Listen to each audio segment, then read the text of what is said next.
Hi, Blackbird's daughter here, and welcome to the pine segment of our show.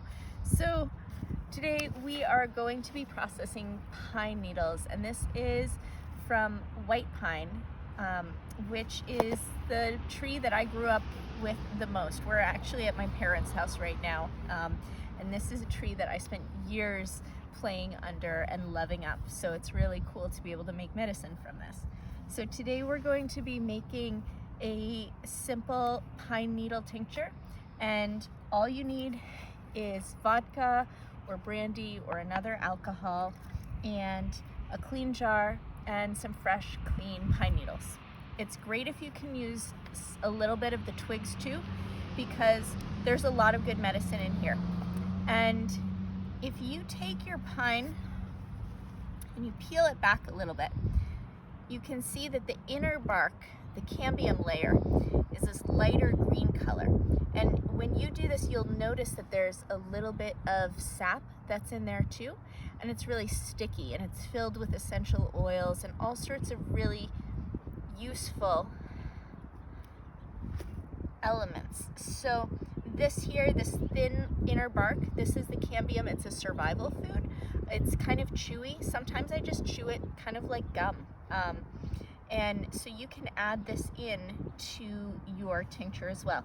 So all you need to do is take your clean jar and your pine, and you're gonna chop it up into little bits, just like that, and take your needles, and you can use scissors, you can tear it with your fingers, you can use clippers like I have.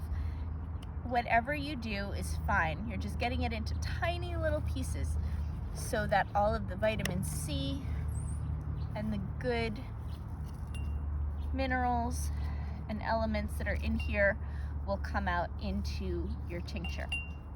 You can also dry your pine needles and save them for later, because they make an excellent steam as a respiratory support, or you could use them as a foot soak or a tea or a decoction.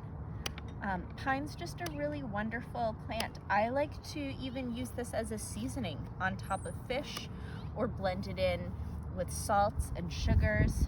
It's really abundant, and you don't have to worry about taking a plant from nature that a lot of other people might be taking, or that a lot of animals might be using. Right now, there's so much interest in herbalism, and people are really thinking like, oh, that's so cool, I recognize that plant, I'm gonna go out and take that and use a whole bunch of it. And I feel like that's a really scary way to practice herbalism, because it's a commercialistic way. And instead, what we want to do is we want to be grateful to the plants and reverent to them and aware of the other species that might be relying on them for food or for shelter. The root structure is there, providing really important benefits to the ecosystem, to the mycorrhizal networks underground. So what you see is not necessarily what you should take. In fact, most of the world is available for us to look at and not necessarily take. But if we are going to, we want to do it mindfully. So you can see it didn't take a whole lot, and this was from a big bough that had come down in a windstorm, so I didn't even harm the tree in doing this. I've got all of these lovely needles here and a little bit of the twig, and I'm just gonna take my vodka. If you don't want to use alcohol, you could use vinegar instead. And that's really yummy. Pine vinegar is delicious. It makes a great salad dressing. Tons of vitamin C, antioxidants, wonderful antivirals. So pine itself is antiviral. It's an antimicrobial, so it's a really wonderful ally for us all year long.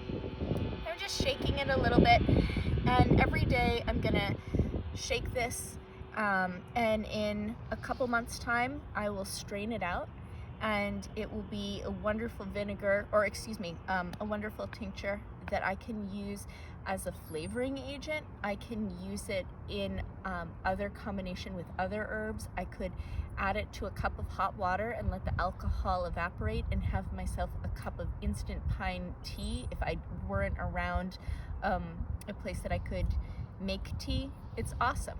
So easy to use, easy to make, very easy to gather. So happy wildcrafting.